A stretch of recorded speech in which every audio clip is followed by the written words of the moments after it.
राम। आप सभी के अंदर विराजमान मेरे परम पिता परमात्मा को मेरा कोटि कोटि नमन।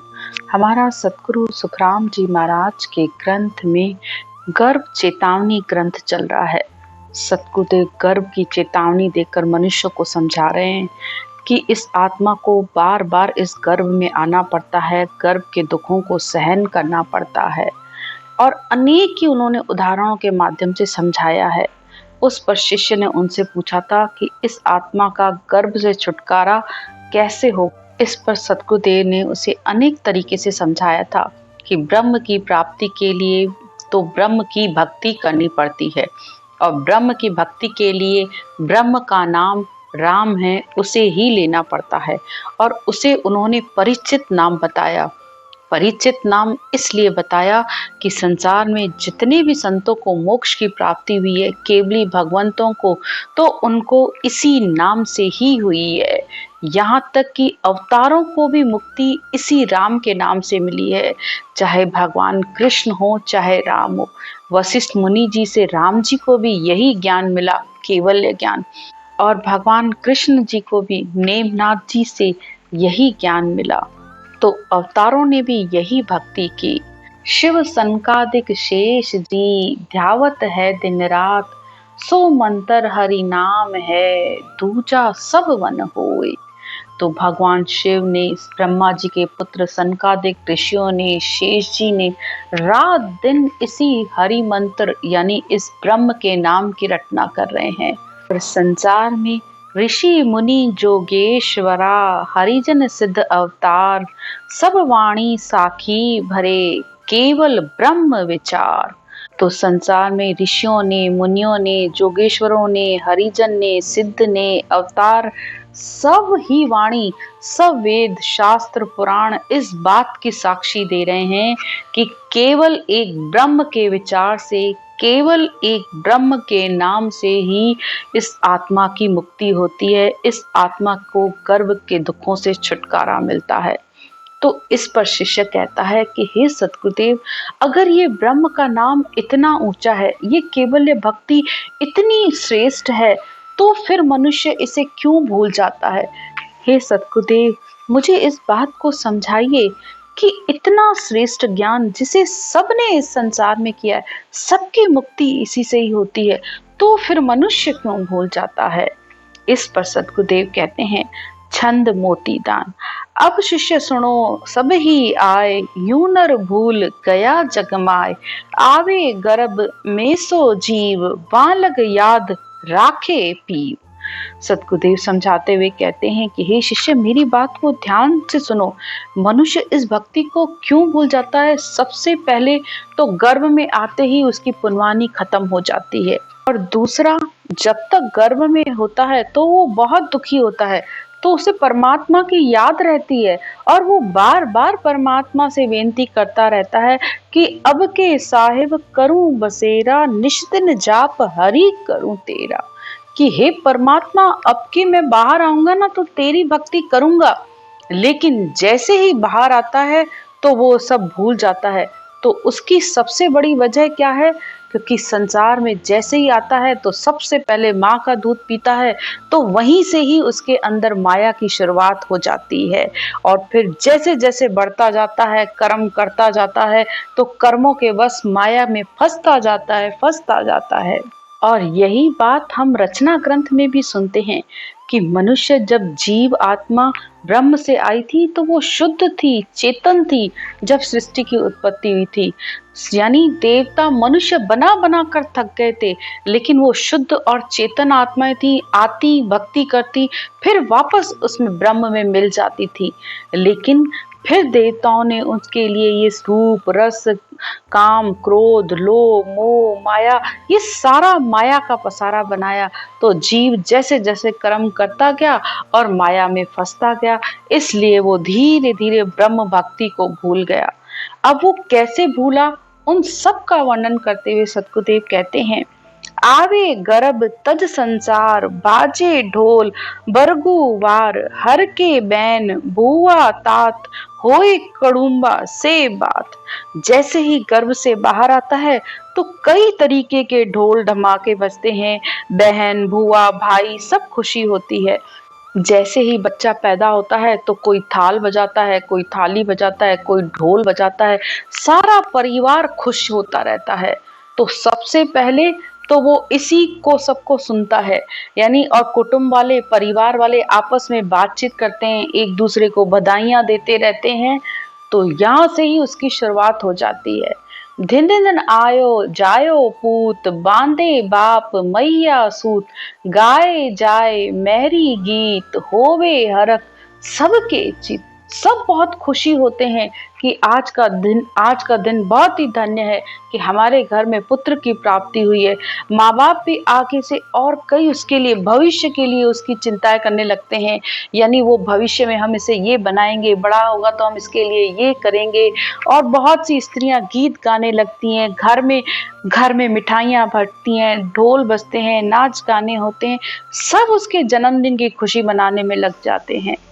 देखे बालक कूं सब जाए, लेवे गोद झेले माय, पीवे आंचल थण दूध, दिन दिन इंद्रियां होए सुध। संसार में जैसे ही आता है, रोता है, माता का दूध जैसे ही पीता है तो उसके शरीर में माया का अंश आने लगता है। जैसे जैसे माता का दूध पीता है त्यों त्यों उसको इंद्रियों द्वारा संसार की जानकारी होने लगती है।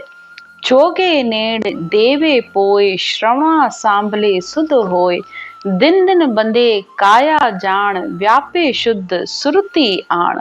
आंखों से देखकर सबको पहचानने लगता है, कानों से सुनने लगता है। दिन ब दिन जैसे जैसे उसका शरीर बढ़ने लगता है उस तरह वह सबको जानने पहचानने लगता है और इंद्रियां तेज होती जाती हैं। चेतन बुद्ध पलटे जोए, निज मन उलट अपमन होए, तब मन भरम उपजे माँ, चमके डरे अनजल खाए। चेतन बुद्धि उसकी पलट जाती है, मन भी उसका अपमन हो जाता है, मन में उसके कई तरीके के भ्रम पैदा हो जाते हैं। कभी चमकता है, कभी डरता है, अन्न जल खाने पीने लगता है। यानी संसार में जैसे जैसे उसकी इच्छाएं बढ़ती जाती हैं, कभी इच्छाओं के वश हो जाता है, कभी मन के वश हो जाता है, कभी इंद्रियों के वश हो जाता है, कभी काम, कभी भोग, किसी न किसी चीज की इच्छा उसके अंदर जागना शुरू हो जाती है। हरखे हसे फूले रोए, इंद्रियां पांच चेतन होए, अब सुन जीव बोले बाल, आवे प्रेम रामत आल। कभी खुश होता है, कभी हंसता है, कभी रोता है, पांचों इंद्रियां अब उसकी चेतन हो जाती है। अब जैसे ही बोलना शुरू करता है तो उसका बच्चों के साथ खेलने में भी मन लगने लगता है, वो खेलने में रम जाता है। और इतना रम जाता है कि कभी कभी अपना घर भी भूल जाता है, परिवार भी भूल जाता है। जब तक उसको माँ बाप बुलाते नहीं है तो वो आने की नहीं करता है, तो वो उस खेल में ही रमना शुरू हो जाता है, यानी उसका मन वहीं बंध जाता है। हर के खेल सूसो जाए, बाल थूड़े उबो होए, चाले पावड़ा 10-20, बरते हरक तीनों 30। खेलने से खुश होता है और चलना शुरू करता है तो उसके अंदर 3 गुण, 5 विषय, 25 प्रकृतियां, इन सब का भी उसके अंदर प्रवेश हो जाता है। जावे साइना के साथ, खेले रमे भर भर बात, घर सू चीज लेवा जाए, मांडे खेल रामत आए। अपनी बराबरी के बच्चों के साथ बहुत खेलता रहता है, घर से खिलौने बाहर ले जाएगा, बाहर खेलता रहेगा। या आजकल के बच्चों को देखो तो सारा दिन वीडियो गेम खेलते रहते हैं, या फोन पे या लैपटॉप पे, हर समय गेम में ही लगे रहते हैं। जैसे जैसे खेलता है वैसे वैसे उसकी इंद्रियां और तेज होती जाती हैं, और ऐसा हो जाता है कि पूरी पूरी रात अब तो बच्चे खेलते रहते हैं, दिन भर सोते रहते हैं। ये तो आजकल के बच्चों का जीवन हो गया है, तो उन्हें कहाँ से याद आएगा परमात्मा, उसकी याद भी नहीं आती है उनको। लागे जीव रामत माए, बिसरे शुद्ध या विद जाए, मोटो हुओ सब जो साथ, इंद्रियां 10 बरते आए। जितना ज्यादा खेलता है उतना ज्यादा परमात्मा को भूलता जाता है, और जब बड़ा होता है तो 10 इंद्रियां अपना अपना भोग भी मांगना शुरू कर देती हैं। रामत खेले पेले जान, माया काम व्यापे आन, देखे नैन मेरी गात, यापे पीड़ औरत बात। जैसे जैसे शरीर बड़ा होता है तो अंदर में माया की इच्छा पैदा हो जाती है। आंखों से स्त्री को देखता है तो अंदर काम वासना भी उसकी जागृत हो जाती है और अनेक ही तरीके के संसार में वो उसके लिए कार्य करता रहता है। झूठ सच सब बोलना शुरू कर देता है। व्याकुल होए मन उगताए, लागे भूख इंद्रियां माए। व्यापे माए सुन ये जोद, तोसू कहूँ सब ही सोध। सदगुरुदेव कहते हैं कि मैं तुझे सब बातें अच्छे से सोच कर देख कर बता रहा हूँ कि ये मन भी दुखी होता है। अंदर भोग भोगने की इच्छा भी उसकी बहुत तेज हो जाती है और शरीर में जब भोग मांगता है और वो पूरा नहीं होता है तो मन दुखी होने से लगता है।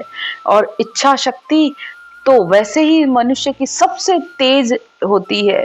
मन एक बार इतना दुखी नहीं करता है जितनी इच्छा उसको दुखी करती है। संसार में माया भी 4 प्रकार की होती है। एक होती है इच्छा माया, दूसरी होती है मूल माया, तीसरी होती है स्थूल माया, चौथी होती है झीणी माया, जो कि सबसे खतरनाक सबसे ताकतवर है।